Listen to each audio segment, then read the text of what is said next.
Bonjour et bienvenue dans cette série de vidéos où on va répondre aux questions de cours qui pourront être à l'examen du droit commercial. Dans cette série de vidéos, je vais vous donner une liste des questions les plus importantes à savoir du droit commercial. Je vais vous montrer comment répondre à chaque question et je vais vous expliquer la réponse en détail comme ça pour bien comprendre. Donc on est arrivé à la cinquième question.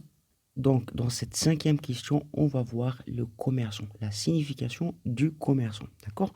Donc, dans cette vidéo, on va voir la signification du commerçant, dans la loi, la définition, comment la loi définit le commerçant.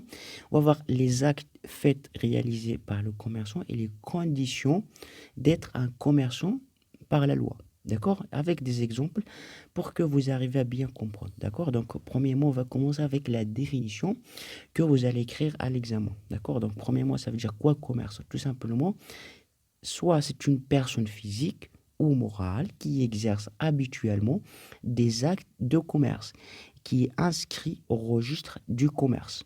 Le commerçant possède un statut juridique particulier tenant à la spécificité de son activité. Ce statut vise à protéger l'outil de travail du commerçant, notamment son commerce. Qu'est-ce que signifie ça? Donc, un commerçant, c'est un statut donné. Ça peut être personne physique, ça veut dire une seule personne, un individu, soit personne morale, ça veut dire sous forme d'une société qui exerce habituellement des actes de commerce. Il exerce une activité commerciale. Habituellement, ça se répète plusieurs fois et qui est inscrit au registre du commerce. Il est obligatoirement au commerçant de s'inscrire au registre du commerce. D'accord? Le commerçant a un statut particulier qui protège son activité.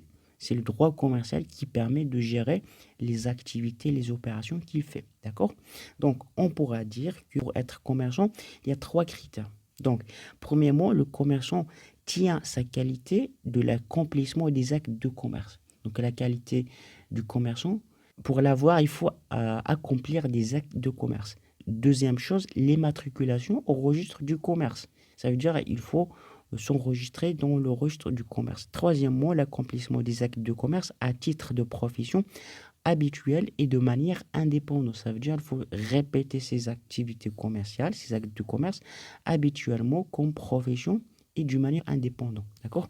Donc, pour les conditions pour devenir commerçant, il y a trois grands types de conditions. Les conditions liées à la personne même, les conditions liées à l'intérêt général de la société et les conditions liées à l'activité. Premièrement, les conditions liées à la personne. Donc, pour devenir commerçant, donc voilà, il faut premièrement accomplir des actes de commerce, il faut exercer une activité commerciale. D'accord? Il faut le faire, il faut en faire comme profession habituelle. Il faut faire de ces activités une profession. Voilà, c'est un travail. Et habituel, ça se répète plusieurs fois. Et en tirer des revenus, ça veut dire faire ces activités pour gagner de l'argent, faire des bénéfices.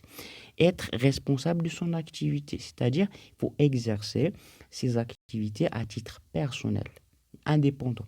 D'accord? Donc c'est ça pour les conditions liées à la personne. Pour les conditions liées à l'intérêt général, dans ce cas-là, la loi prévoit un certain conditions qu'il faut bien respecter pour devenir commerçant. D'accord? Donc, il y a trois choses à savoir. Il y a les mineurs. Les mineurs, ils ne peuvent pas être commerçants. Selon la loi, à partir de l'âge de 18 ans où on peut devenir commerçant. Donc, mineurs, c'est des personnes moins âgées de moins 18 ans. Donc, la première des conditions, il faut avoir plus 18 ans. Donc, mineurs ne peuvent pas être commerçants.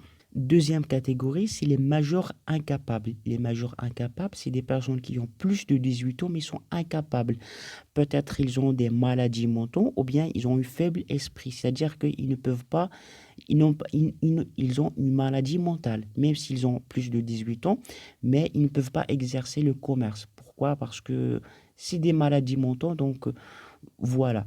Mais ça peut, dans la loi, prévoir que ces personnes peuvent désigner quelqu'un pour les représenter. D'accord?